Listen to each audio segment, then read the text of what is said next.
meus amigos e amigas. Prazer muito grande dar início a mais um programa Prova Final. Sou o professor Luiz Guilherme Wagner, doutor em Direito Processual Civil pela PUC São Paulo, advogado, militante, e que hoje nós vamos falar sobre o tema provas em espécie. Nosso programa é uma parceria da rede LFG com a TV Justiça e ele será dividido em 3 blocos. No nosso primeiro bloco, nós vamos falar sobre o tema do dia, onde analisarei assuntos importantes sobre as provas em espécies do Código de Processo Civil. No segundo bloco, nós vamos ter perguntas ao professor, oportunidade em que nós responderemos algumas questões clássicas sobre este tema das provas em espécie no Código de Processo Civil. E, finalmente, no terceiro bloco, o X da questão, nós vamos responder 2 questões que já foram objetos de provas, de concursos da Ordem dos Advogados do Brasil e, com isso, arrematar todo esse assunto. O programa, então, está recheado de informações importantes e tenho certeza que vai ser muito útil para você. Vamos, então, ao primeiro bloco, vamos falar sobre o tema do dia.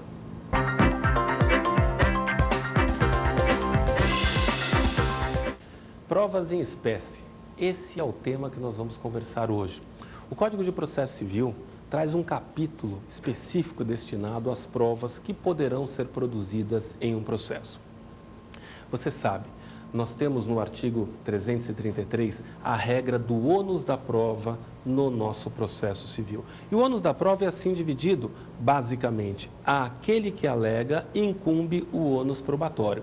Então, o autor deverá provar nos autos tudo aquilo que ele alegou na inicial, assim como o réu deverá fazer prova dos fatos impeditivos, modificativos ou extintivos do direito do autor.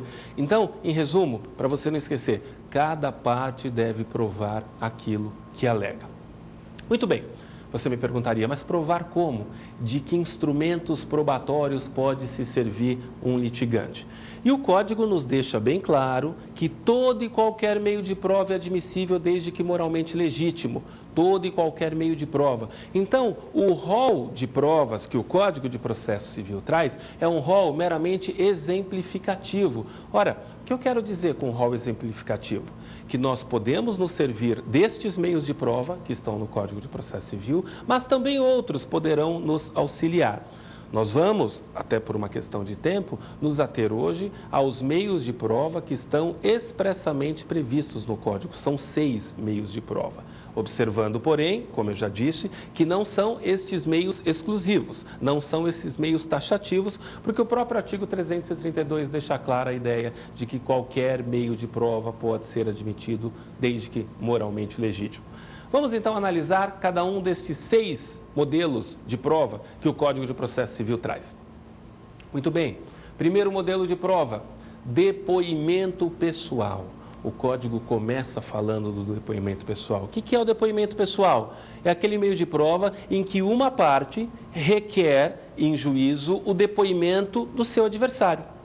Se eu quero ouvir, o autor quer ouvir o réu, ou se o réu quer ouvir o autor, a prova consiste no depoimento pessoal da parte. É bem verdade que o próprio juiz pode, de ofício, determinar esse depoimento pessoal, o que alguns na doutrina chamam de interrogatório. Então, quando o autor é ouvido, quando o réu é ouvido, isto se chama depoimento pessoal.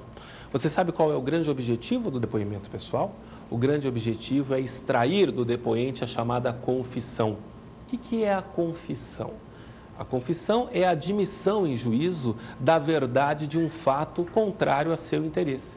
Então, quando eu vou a juízo, seja o autor, seja o réu, e eu confesso a ocorrência de um fato, eu estou admitindo algo contrário a mim. Atenção, confissão recai sobre fato, não sobre direito. Se confessa fatos e o grande objetivo do depoimento pessoal é extrair a confissão judicial. Que observações importantes nós poderíamos falar sobre o depoimento pessoal, além do fato dele poder ser requerido pelas partes ou ser determinado de ofício pelo juiz? Eu passaria aos senhores as seguintes observações. Primeiro, esse depoimento pessoal faz com que aquele que ainda não depôs não possa ouvir o depoimento pessoal da outra parte. Explico. Se o autor irá prestar o seu depoimento pessoal, o réu precisa se retirar da sala para que ele não tome contato com as declarações do autor. E encerrado o depoimento pessoal do autor, aí o réu vem e passa a ser ouvido. Tem-se entendido que, nesta hipótese, o autor não precisa se retirar da sala na medida em que ele já prestou o seu depoimento. Então, aquele que ainda não depôs é defeso, é proibido ouvir o depoimento da outra parte. Esta é uma informação importante. Outra informação importante é que a parte não estará obrigada, diz o Código de Processo Civil, a depor sobre fatos criminosos que lhes são imputados, ou mesmo a depor sobre fatos a cujo respeito por estado ou profissão ela não possa declarar. Então, o sujeito comparece, mas pode justificar para o juiz que sobre aqueles assuntos ele não vai querer falar. Você vai me perguntar, e se a parte não comparecer em juízo, qual a consequência? E aí eu te respondo, se regularmente intimada a depor, e regularmente intimada, diz o nosso código, se faz mediante uma intimação pessoal. Então, a própria parte precisa receber uma intimação, convocando-a para comparecer em juízo para prestar depoimento e, o que é mais importante, advertindo-a de que o seu não comparecimento fará com que lhe seja aplicada a pena do confesso. Então, se eu, regularmente intimado, de forma pessoal, opto por não comparecer em juízo, sei que terei contra mim a aplicação da pena do confesso e aí todos os fatos alegados pela parte contrária serão presumidos por mim aceitos. Esta é a grande sanção que se traz para o depoimento pessoal. Então, com isso, você já sabe que não vai haver condução coercitiva para o depoimento pessoal. Nós vamos conversar já que a testemunha até pode ser conduzida coercitivamente para prestar um depoimento. A parte não, porque para a parte já há a previsão específica de uma sanção, qual seja, repito, a aplicação da pena do confesso. Muito bem, o Código de Processo Civil traz como uma outra prova a ser utilizada pelas partes a chamada exibição de documento ou coisa. O que é esta figura da exibição de documento ou coisa? Explico. A regra é que aquele que alegue prove e aquele que alega, então, deverá se servir dos meios que entender conveniente para fazer a prova. Mas pode acontecer, isto é uma exceção, mas pode acontecer, que eu não consiga realizar a prova porque o documento ou a coisa que eu me serviria não está em meu poder, está com a parte contrária ou está com o terceiro.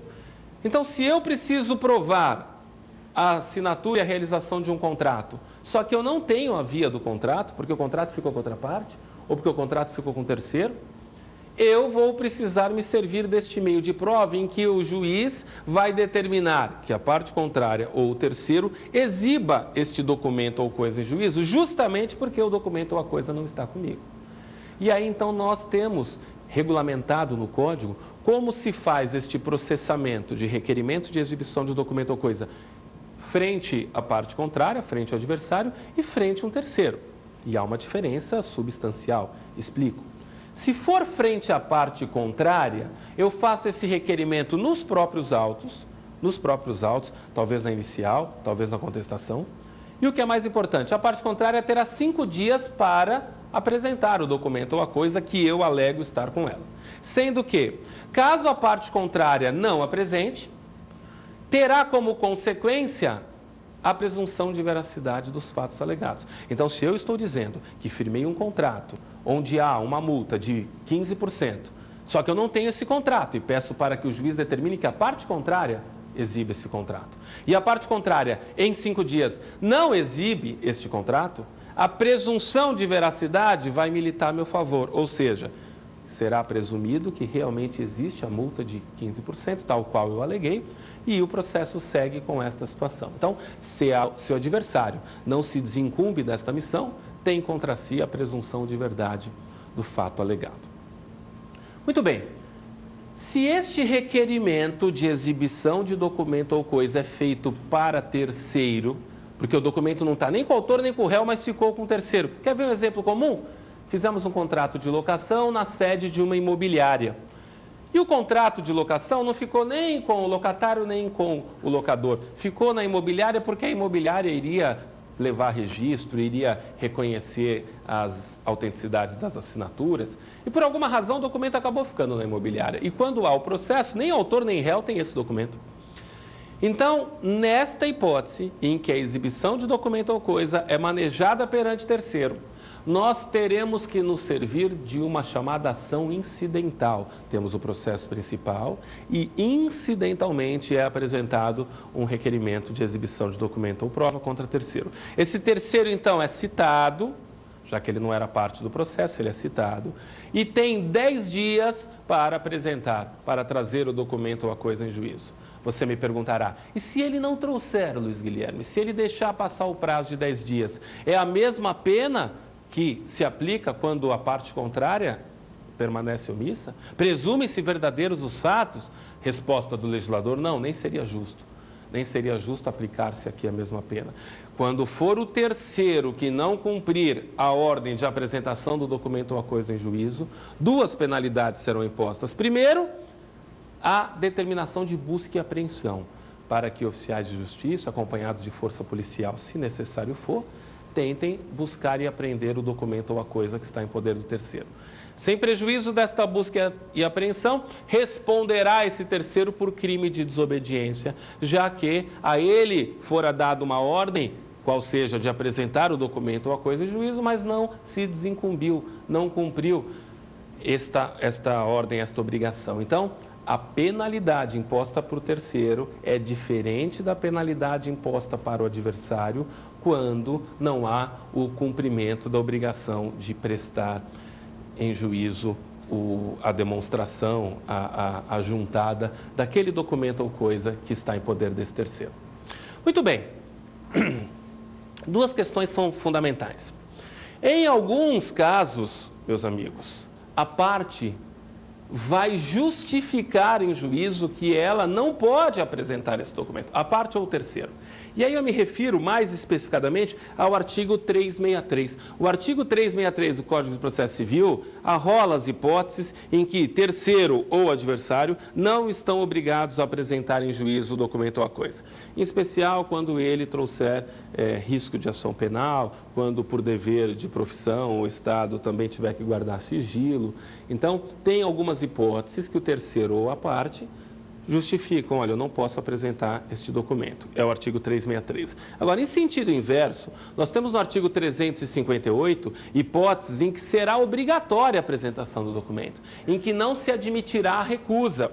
E eu cito como exemplo o documento que é comum às partes, ou, como exemplo, aquele documento em que haja obrigação legal de exibi-lo. Então, nestes casos, 358, a parte não pode deixar de apresentar um documento. Então, há um choque na legislação. 363, hipóteses em que admite-se a recusa, versus 358, hipóteses em que não se admite a recusa. Qualquer estudo seu é necessário ler com mais detalhes os incisos desses 2 dispositivos. A outra informação, para a gente encerrar esse assunto da exibição de documento ou coisa, é a súmula 372 do STJ. Essa súmula diz que não cabe aplicação de multa para as hipóteses de exibição de documento ou coisa. Ou seja, como forma coercitiva, como forma de causar um receio à parte ou a terceiro para que ele cumpra a obrigação de apresentar o documento ou coisa, eu não posso requerer ao juiz que fixe uma multa diária para a hipótese de não apresentação. Por exemplo, eu quero que o réu apresente o contrato em 10 dias sob pena de multa de R$1.000, ou quero que o terceiro traga tal objeto a juízo sob pena de multa de X reais. O STJ disse não caber multa nesta hipótese, justamente porque já há na legislação a penalidade própria. Já há na legislação, quando for o adversário que não traz o documento ou coisa, a previsão da presunção de veracidade dos fatos alegados. Já há na legislação a previsão da imputação do crime de desobediência ou mesmo da busca e apreensão quando for o terceiro que não cumprir. Então, fiquem com esta súmula 372 e saibam que não cabe a exigência de multa nas hipóteses em que se requer a exibição de documento ou coisa. Ok? Muito bem. Outra prova que o Código nos permite a produção é a chamada prova documental. E o que é que nós temos a falar da prova documental? Primeiro, temos que partir do princípio de que documento é prova pré-constituída, pré-existente ao processo. Geralmente, quando você entra com o processo, você já dispõe do documento. Dificilmente você entra com o processo e aguardará que o documento vai surgir ou vai chegar às suas mãos no meio do processo ou no decorrer do processo. Geralmente, você já tem este documento. Ora, se é verdade que o documento é prova pré-constituída, que você já tem quando vai entrar com o processo, no primeiro momento que você intervém nesse processo, você já precisa trazer esse documento. Nós não temos aqui no nosso Código de Processo Civil esta ideia de que eu possa guardar o documento para apresentá-lo no momento, mas no final, não.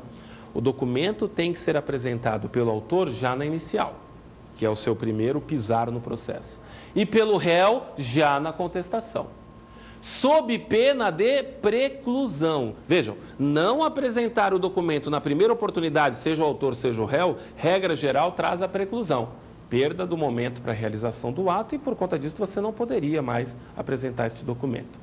Veja bem, há uma exceção, que são chamados documentos novos ou supervenientes.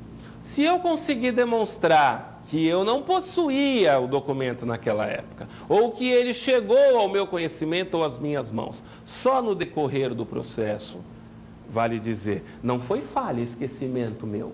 Eu só não juntei o documento porque eu não o possuía ou porque, de fato, ele é um documento posterior à distribuição da ação.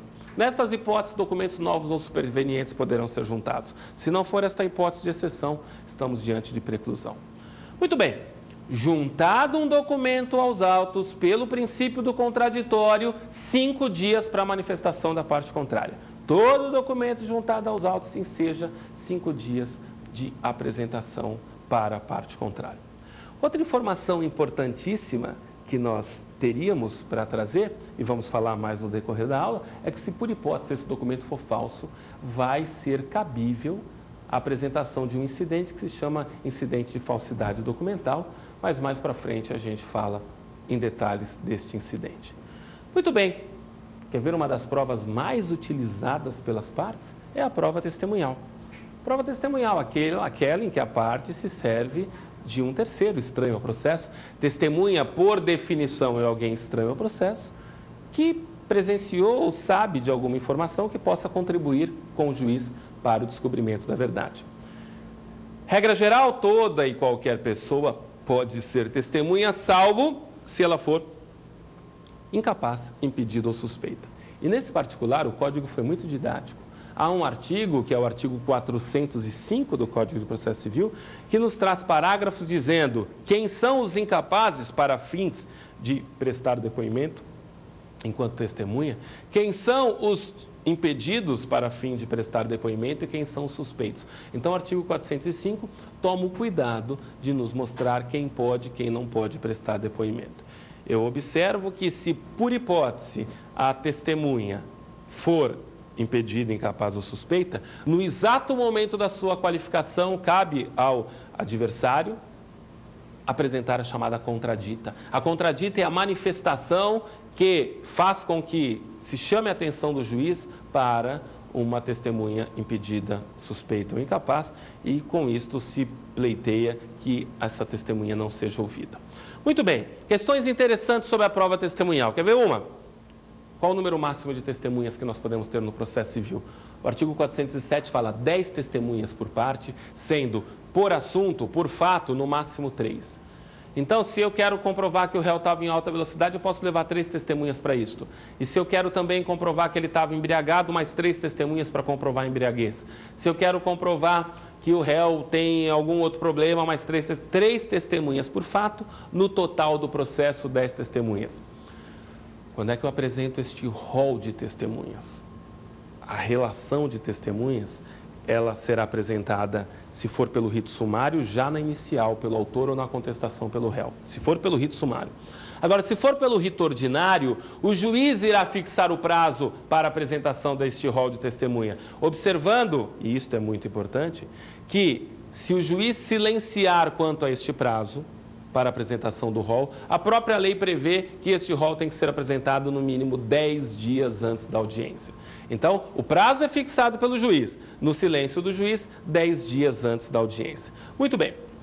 Uma vez apresentadas, essas testemunhas serão ouvidas, caso não sejam, repito, suspeitas, incapazes ou impedidas, e estas testemunhas prestarão termo de compromisso de dizer a verdade, até porque estarão em juízo e responderão por crime de falso testemunho, caso assim proceda, caso tragam alguma informação não verdadeira em juízo.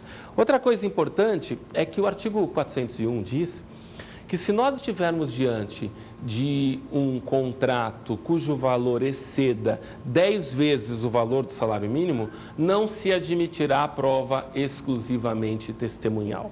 Então, vejam, tem um teto, tem um valor máximo, que é de 10 vezes o salário mínimo, para processos onde apenas a parte dispõe de prova testemunhal.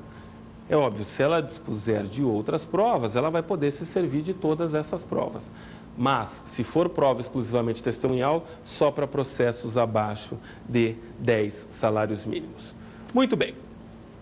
E nós temos ainda a prova consistente na perícia, prova pericial, que é aquela em que o juiz se serve de um auxiliar. O perito é um auxiliar do juízo. É alguém que tem especialização, que tem uma expertise sobre aquele assunto, e ele é convocado pelo juiz para lhe auxiliar nesta providência. Eu observo para os senhores que este perito não é, regra geral, funcionário público, daí porque ele receberá honorários, e esses honorários serão adiantados pela parte que pediu a perícia, e ao final, a conta desses honorários cairá no bolso do vencido, porque o reembolso desses honorários entra como verba de sucumbência. Então, quem pediu a perícia antecipa, paga no primeiro momento os honorários periciais e no final, quem for vencido é quem arcará realmente com a conta, porque isso é verba de sucumbência. Não se pagam esses honorários se a parte for beneficiária da justiça gratuita.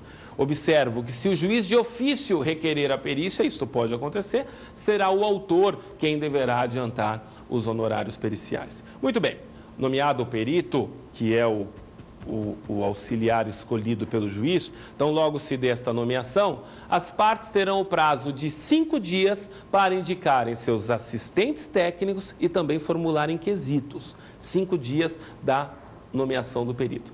E o interessante é que esses quesitos podem ser indeferidos pelo juiz, assim como o juiz pode apresentar de ofício os quesitos. Também se admitem os chamados quesitos suplementares. Se no decorrer do processo se fizer necessária a apresentação de algum outro quesito, este quesito pode ser formulado pelas partes. Muito bem.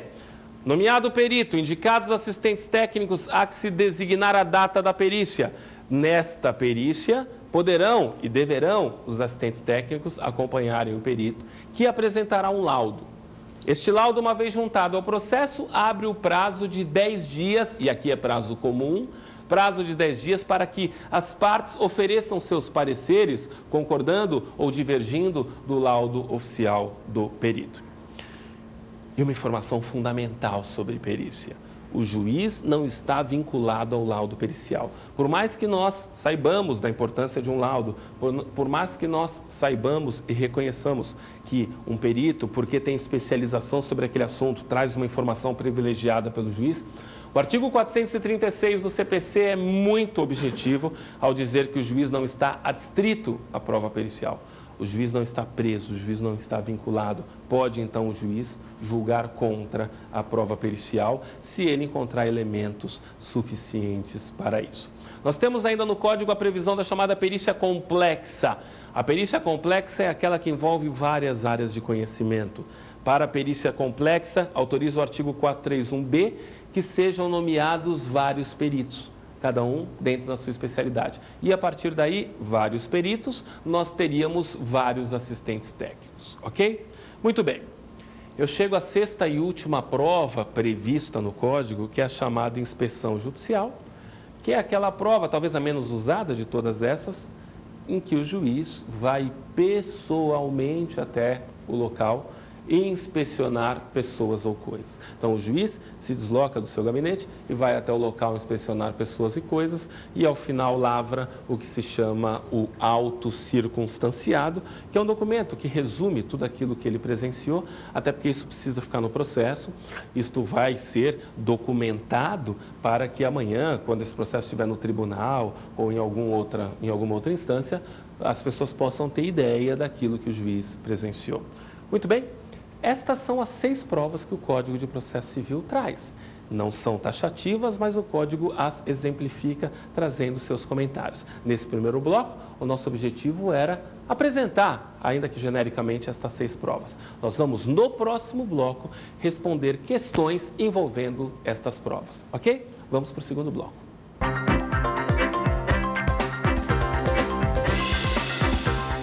Amigos, vamos dar início à segunda parte do nosso programa Pergunte ao Professor, onde teremos a oportunidade de ouvir dúvidas de colegas e respondê-las. Vamos à primeira pergunta? Professor, eu gostaria de saber se toda e qualquer pessoa é obrigada a prestar depoimento em juízo. Veja, esta pergunta é uma pergunta muito interessante. Posso eu me recusar a prestar um depoimento como testemunha? Posso eu, convocado, deixar de comparecer ao judiciário? Até porque não quero me envolver com a situação, até porque tenho medo, até porque vou ter que sair do meu serviço. Enfim, sou obrigado? Até onde sou obrigado a prestar depoimento ou não? E a resposta é incisiva. Todos são obrigados a prestar depoimento quando convocados. E por quê? Porque no nosso Código de Processo Civil nós temos uma regra que está prevista no artigo 339, que diz que todos têm o dever de colaborar com o Poder Judiciário para o descobrimento da verdade. Então não me é dado optar, decidir, quero ou não ser testemunha. Se regularmente arrolado como testemunha, notificado, intimado para comparecer, terei que comparecer. E se eu não comparecer? Se eu não comparecer voluntariamente, eu poderei ser conduzido coercitivamente. É o que alguns chamam de condução sob vara. Eu serei levado, aspas, à força para prestar depoimento.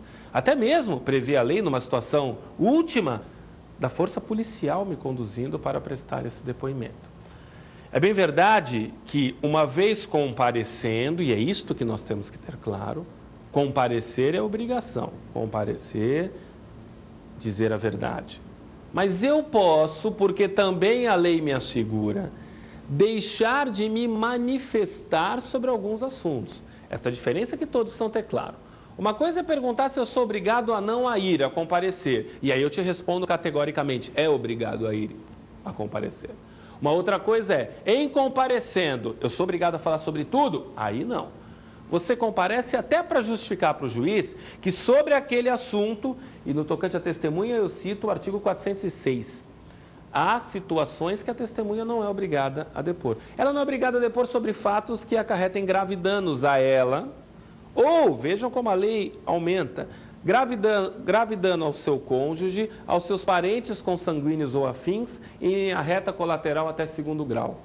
Então, se o meu depoimento puder trazer dano a mim ou a estes parentes, eu posso, comparecendo em juízo, justificar para o juiz que vou deixar de me manifestar sobre este assunto, baseado na prerrogativa que me confere o artigo 406 do Código. É verdade também que, se por profissão eu sou obrigado a manter sigilo sobre aquela informação, então vamos imaginar, eu sou advogado, o Estatuto da OAB determina que eu não possa contar em hipótese alguma o que eu ouvi em sigilo de um cliente.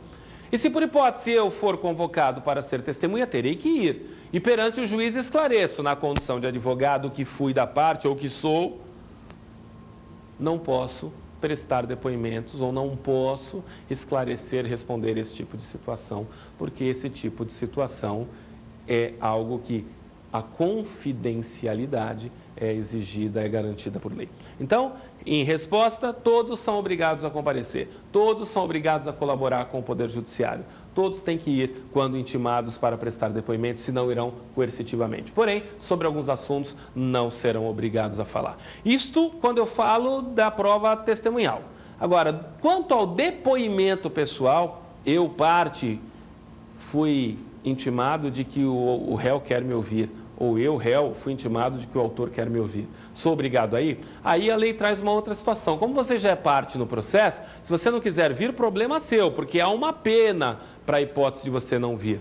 Todos os fatos alegados pela outra parte serão presumidos verdadeiros. Então pode ser que a própria parte, autor ou réu, não compareçam para prestar o depoimento pessoal deles. Mas aí não haverá condução coercitiva, mas aí haverá a pena do confesso, haverá a consequência processual de se tomar como verdadeiros os fatos alegados pelas partes. Ok? Então, esta era a resposta a esta importante pergunta, que a maioria das pessoas tem dúvida se você é ou não obrigado a prestar um depoimento. Vamos passar para a segunda questão? Então, vamos lá, vamos ouvir a segunda questão. Professor, o pai ou a mãe podem ser testemunhas em um processo envolvendo seu filho? Vejam, meus amigos, esta é uma questão também clássica. Pessoas que são próximas do meu convívio, meu pai, minha mãe, um irmão, podem ser minhas testemunhas num processo? E aí, o Código de Processo Civil, ele diz assim, a princípio, toda e qualquer pessoa pode ser testemunha, desde que ela não seja incapaz, impedida ou suspeita. E aí, de forma didática, o Código criou o artigo 405, que falou lá no parágrafo 1º. São incapazes e, por conta disso, não podem prestar depoimento. E aí ele cita como exemplo os menores de 16 anos, que são tidos como incapazes, em que pese aqui uma discussão de que o ECA admite em alguns processos que o adolescente seja ouvido, mas, enfim, vamos pelo CPC. O CPC diz que menores de 16 anos são incapazes. Depois nós temos também a ideia das pessoas que têm problema mental, ou o cego e o surdo, quando lhe faltar aquele sentido, e isto foi importante para prestar o depoimento. Então, os incapazes estão lá trazidos no parágrafo 1º, não podem ser ouvidos. No parágrafo 2º vem os impedidos. E quando você vê os impedidos, você encontra a previsão expressa para que os parentes próximos, e aí estão incluídos os cônjuges, estão incluídos os irmãos, estão incluídos as pessoas do seu círculo mais próximos, veja isso no 405, parágrafo 2º, inciso 1º, essas pessoas não poderão ser ouvidas. Quem? Cônjuge, ascendente, descendente em qualquer grau ou colateral até 3º grau, por consanguinidade ou afinidade. Consanguinidade, você sabe, aquele parentesco que deriva do mesmo tronco comum, e afinidade é o parentesco que te liga aos parentes da sua esposa ou do seu companheiro. Então, muito bem, nestes casos as pessoas não poderiam ser ouvidas, seriam impedidas. Mas o próprio inciso que fala que elas são impedidas abre uma importante exceção. O próprio inciso diz, salvo se o exigir o interesse público, ou, tratando-se de causa relativa ao estado da pessoa, não se puder obter de outro modo a prova, que o juiz repute necessário ao julgamento. Então, vejam só, excepcionalmente nós podemos dizer que o cônjuge, que o ascendente, ou até mesmo que o colateral até 3º grau, excepcionalmente, poderão ser ouvidos como testemunhas em duas hipóteses. Quando o interesse público assim exigir, então, é muito importante, por alguma situação pública, social, aquele depoimento, ou ainda, quando for relativo ao estado da pessoa. Aqui o legislador mais se refere àqueles processos da área de direito de família, porque, meus queridos, tem situações na área de direito de família que só o núcleo mais íntimo da família, só aquelas pessoas que ali moram, que residem juntas, sabem, assistiram, presenciaram. Então, se você não deixar essas pessoas se manifestarem, você não tem como fazer prova.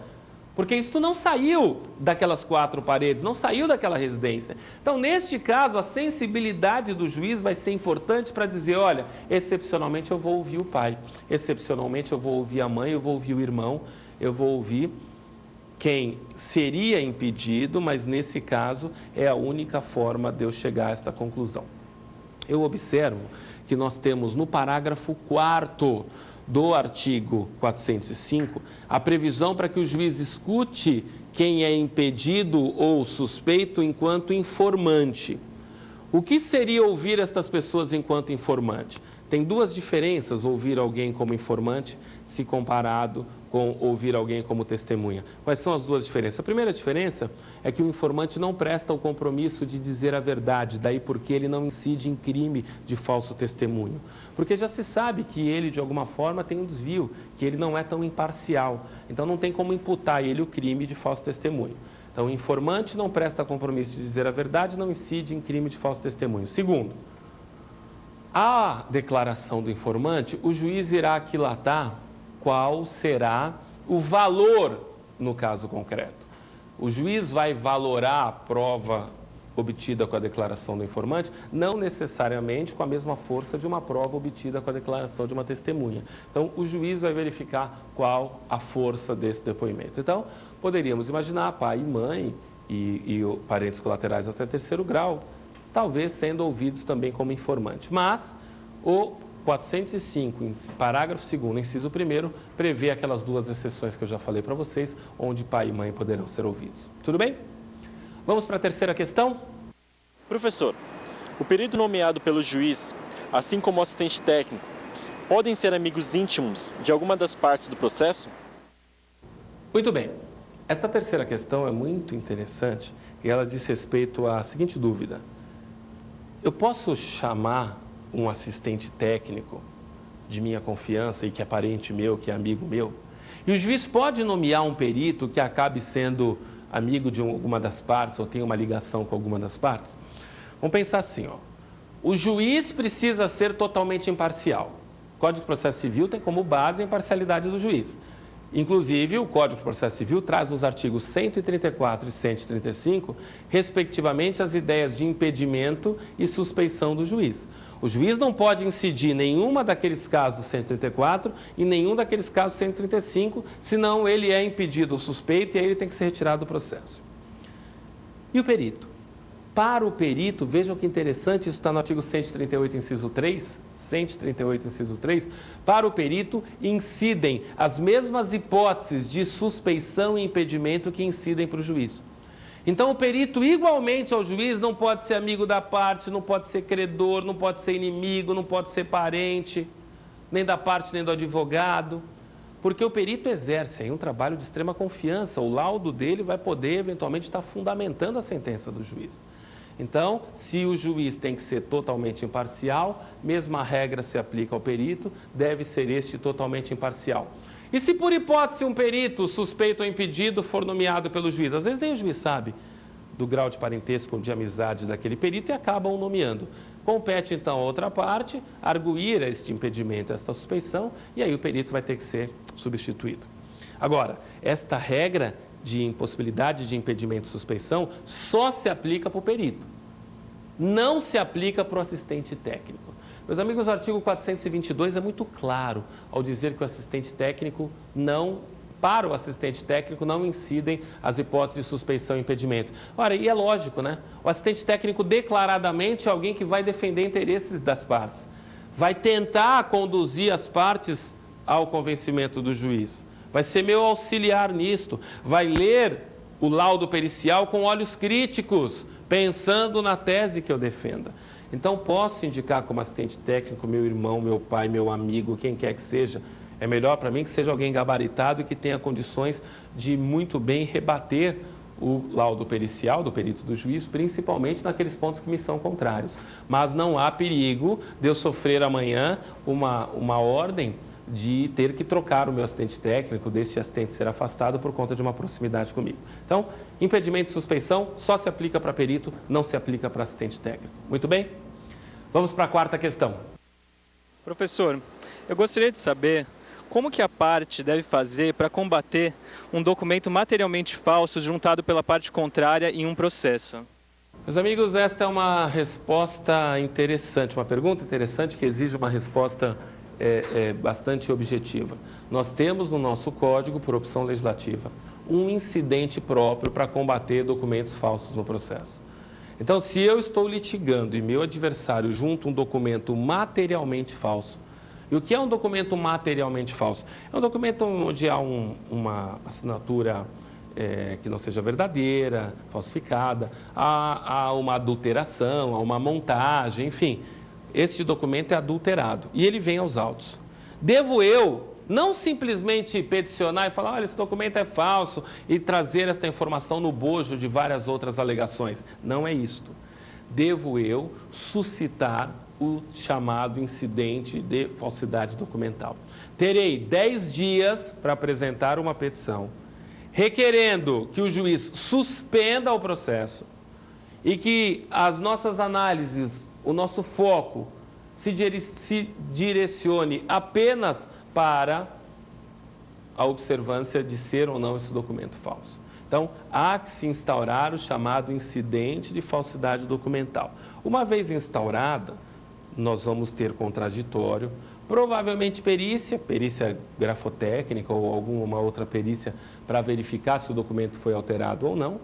E o que é mais interessante, ao final deste incidente de declaração de falsidade, O artigo 395 do Código diz que o juiz declarará por sentença a autenticidade ou não desse documento. Então, é um incidente que suspende o processo e que é resolvido por uma decisão que recebe o nome técnico de sentença. Recebe o nome técnico de sentença. A jurisprudência tem entendido que o recurso cabível é agravo, porque não põe fim ao processo. Mas vejam que coisa curiosa, se eventualmente isto lhe for perguntado em prova. O incidente é resolvido por sentença e aí sim, se declarada a falsidade, o documento é retirado dos autos, se o processo segue sem o mesmo, ou se reconhecida a idoneidade desse documento, o processo vai seguir com ele nos autos, repito, cabendo recurso para a instância superior. Mas este incidente se chama incidente de falsidade documental. Muito bem. Vamos para a quinta e última pergunta de hoje? Professor, o perito pode ser responsabilizado quando não agir corretamente em um processo? Veja, um assunto recorrente é a eventual responsabilização ou não de um perito quando ele, no desempenho da sua função, e que é uma função extremamente importante no processo, de fazer um laudo para monitorar, para auxiliar o juiz na sua sentença, este perito comete alguma irregularidade. Vamos imaginar que esse perito aceite um suborno, vamos imaginar que esse perito tenha agido com dolo para prejudicar a parte, ou até mesmo com culpa, hein? O perito não tinha os conhecimentos técnicos suficientes, exigidos para aquele caso, mas mesmo assim aceitou a situação e fez ali um trabalho extremamente temerário, fez ali um trabalho extremamente merecedor de críticas. Não poderia, porque recebeu por aquilo e de fato causou um dano para a parte. Então, seja por dolo, a intenção em prejudicar, seja porque ele agiu com culpa, diz o artigo 147 do Código que o perito responde por dolo e culpa. Muito bem, os senhores me perguntariam, mas responde como? E eu digo que o perito sofre 3 sanções caso ele tenha prestado informações inverídicas no processo. 3 sanções. Ele sofre uma sanção administrativa que o impedirá de nos próximos 2 anos ser novamente nomeado para uma perícia. Então ele pega um gancho ali, ele fica suspenso por 2 anos de ter a oportunidade de participar de outras perícias. Esta é a primeira situação. A segunda situação é que este perito responderá por perdas e danos, porque pode ter causado um prejuízo financeiro para a parte e será responsabilizado como profissional que é, já que ele não é funcionário público, profissional que recebeu honorários, prestou serviço, pode ser responsabilizado por perdas e danos. E ainda tem uma terceira sanção. Ele pode responder penalmente, em especial pelo chamado crime de falsa perícia, que é algo que está tipificado, previsto no Código Penal. Então, em resumo, basicamente 3 sanções para o perito que agir com dolo ou culpa e, por conta disto, prestar informação inverídica. 2 anos sem poder ser nomeado para novas perícias, responsabilização por perdas e danos e responsabilização penal por crime de falsa perícia. Ok? Esta era a resposta. Muito bem, encerramos esse segundo bloco. Nós vamos agora para o terceiro bloco, que é o X da questão, onde vamos responder questões que já foram aplicadas em concurso. Vamos para esse terceiro bloco.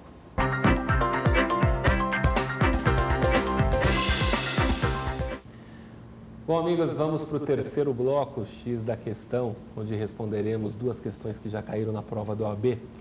Esta primeira questão caiu no Exame Unificado 2010/3 e versava sobre o assunto inspeção judicial. Vamos ver a questão.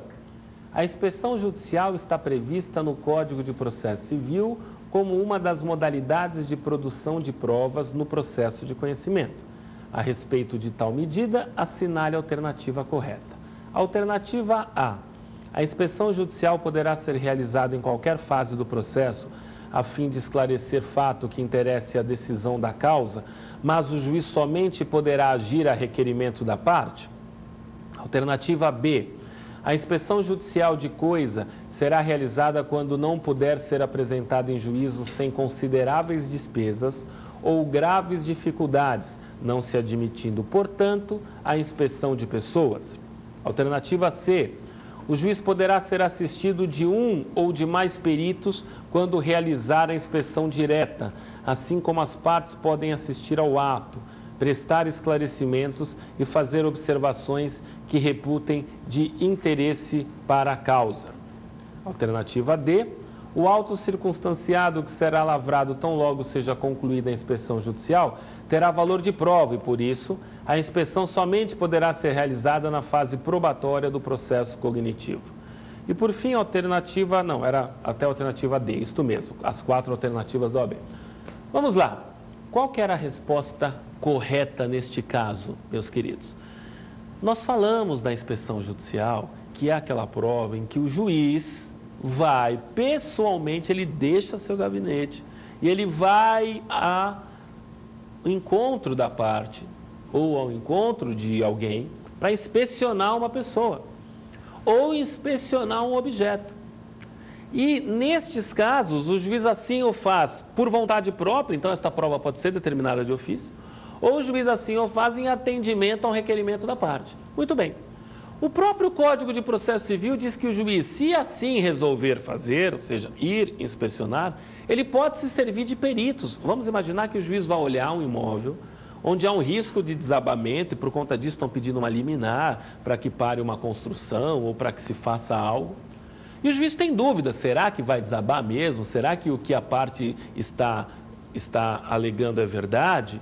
E aí o juiz se serve de peritos para acompanhá-lo. Porque o juiz diz assim, ó, eu não sou engenheiro, eu vou lá olhar, mas eu não sei se realmente vai cair o imóvel, tem risco. Então, além de eu ir olhar, eu vou levar um engenheiro para me acompanhar. Entenderam? Isso é possível. Se o juiz for acompanhado de um perito, as partes podem, então, nomear assistentes técnicos para acompanhar também o perito e o juiz. Até porque daí vai sair um laudo do perito e os seus assistentes técnicos oferecerão pareceres. E, independente disso, os advogados sempre podem acompanhar qualquer diligência e as partes também. Então, em resumo, em resposta à pergunta, pode o juiz ir fazer a inspeção acompanhado de peritos com assistentes técnicos da parte, mais as próprias partes e seus advogados. E aí, lá no momento da prova, será lavrado um auto circunstanciado com o resumo de tudo aquilo que se viu. E por conta disto, as partes poderão sim conversar, argumentar, tentar influenciar o juiz naquele momento, já que a prova é importante para todo o processo. Então, a resposta C, a alternativa C, que diz que o juiz poderá ser assistido de um ou mais peritos, assim como as partes poderão prestar esclarecimentos, fazer observações, é a frase verdadeira, já que é de fato o que acontece. Rapidamente, só para os senhores saberem, a frase A estava errada quando diz que o juiz só pode realizar esta inspeção no finalzinho por requerimento da parte. É mentira, porque nós vimos que o juiz pode de ofício também. A frase B está errada porque diz que a inspeção judicial é realizada só quando só para exibição de coisa, não se admitindo a inspeção de pessoas. É errado porque se admite inspeção de pessoas ou coisas. E a letra D também é errada porque diz que só pode ser realizada na fase probatória, quando que a inspeção judicial pode pelo juiz a qualquer tempo. Se o juiz achar no começo, no fim, no meio do processo que ele tem que fazer a inspeção, ele pode fazer. Por conta disso, a única resposta certa era realmente a letra C. Vamos para o segundo teste. O segundo teste também da OAB, Exame Unificado 2010/2, e trazia a seguinte questão. Se durante a audiência de instrução e julgamento, um advogado, exercendo seu mistério de bem defender os interesses do seu cliente, entende que a testemunha rolada pela parte contrária mantém com essa vínculo estreito de amizade e que seu depoimento pode ser tendencioso, esse advogado deverá, alternativa A, contraditar a testemunha, devendo a audiência, nesse caso, ser necessária e imediatamente interrompida. Alternativa B, contraditar a testemunha, que mesmo assim poderá ser ouvida como informante do juiz, desde que o magistrado fundamente sua decisão de ouvi-la. Alternativa C, contraditar a testemunha, hipótese em que estará o juiz obrigado a dispensá-la. E alternativa D de dado, contraditar a testemunha, que será ouvida após a audiência sem a presença das partes. Muito bem, meus amigos. Esta pergunta nos faz refletir sobre a história da contradita. Eu havia dito que qualquer pessoa pode ser testemunha desde que não seja incapaz, suspeita ou impedida. Porque se ela contiver um desses adjetivos, se ela incidir numa das hipóteses do artigo 405, parágrafo 1º, que fala os casos de incapacidade, se ela incidir numa das hipóteses do artigo 405, parágrafo 2º, que fala dos casos de impedimento, ou se ela incidir numa das hipóteses do artigo 405, parágrafo 3º, que fala dos casos de suspeição, cabe à parte contrária, no momento da qualificação, enquanto o juiz está pegando ali o nome, profissão, quem é a pessoa, naquele momento cabe à parte, através do seu advogado, é óbvio, interromper o juiz e oferecer a contradita, dizendo a razão da contradita, dizendo para o juiz: excelência, essa testemunha não pode ser ouvida porque ela é amiga íntima da parte, essa testemunha não pode ser ouvida porque ela é parente, essa testemunha não pode ser ouvida porque ela é credora, devedora da parte, enfim. Não basta a parte fazer a contradita, ela precisa fundamentar a contradita. E o que a lei diz é que a contradita vai ter que ser resolvida ali na hora. O juiz pergunta para a testemunha: o senhor é amigo íntimo? O senhor tem interesse? O senhor é parente? E caso a testemunha não reconheça, porque se ela reconhecer, provavelmente vai ser aceita a contradita e a testemunha não vai ser ouvida. Mas o interessante, isso que precisa ficar bem claro para os senhores, é que se caso a testemunha não reconheça o fato que lhe está sendo imputado pelo adversário, esta amizade íntima, este grau de parentesco, esta proximidade, o seu eventual interesse na causa, caso a testemunha não o reconheça, diz a própria lei que a parte que ofereceu a contradita poderá fazer a prova naquele momento, inclusive se servindo de testemunhas. Eu, parte, posso vir já preparado e trazer testemunhas, não testemunhas para o processo, para esclarecer os fatos do processo, mas testemunhas para esclarecer o argumento da contradita. Então, estas testemunhas para o argumento da contradita não se confunde com aquele número de 10 testemunhas que a parte tem para provar os fatos. Essas testemunhas têm como objetivo apenas convencer o juiz de que realmente estamos diante de alguém que é suspeito, impedido, incapaz. Por conta disso, a única resposta certa era a letra B, que diz que a parte deve contraditar a testemunha e que esta testemunha, se reconhecida, pode ser ouvida como informante. O parágrafo 4º do artigo 405, o parágrafo 4º diz que se a testemunha for impedida ou suspeita, e aqui a amizade íntima seria a suspeição, esta testemunha, se o juiz achar conveniente, pode ser ouvida como informante, em hipótese em que não presta o termo de compromisso de dizer a verdade, e o juiz aquilatará que importância, que grau de veracidade e de força ele vai dar para este depoimento da testemunha. Isto é o que distingue ouvir alguém como informante do que como testemunha. Mas a única resposta certa era a letra B. A letra A estava errada, porque diz que o juiz deve necessariamente interromper a audiência, parar a audiência. Não, ele vai resolver na hora o incidente da contradita, rejeitando ou aceitando, na hora vai ser resolvido isso. A letra C é errada, porque afirma que o juiz, só pela contradita, já é obrigado a dispensar a testemunha, o que não é verdade. O juiz vai ouvir a testemunha, pode ser que ele não aceite a contradita, principalmente quando a parte não fizer prova dos argumentos.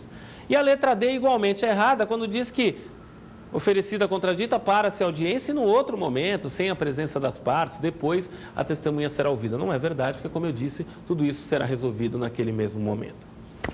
Muito bem. A resposta única certa desse teste é a letra B, conforme eu ofereci para os senhores, conforme eu apresentei para os senhores.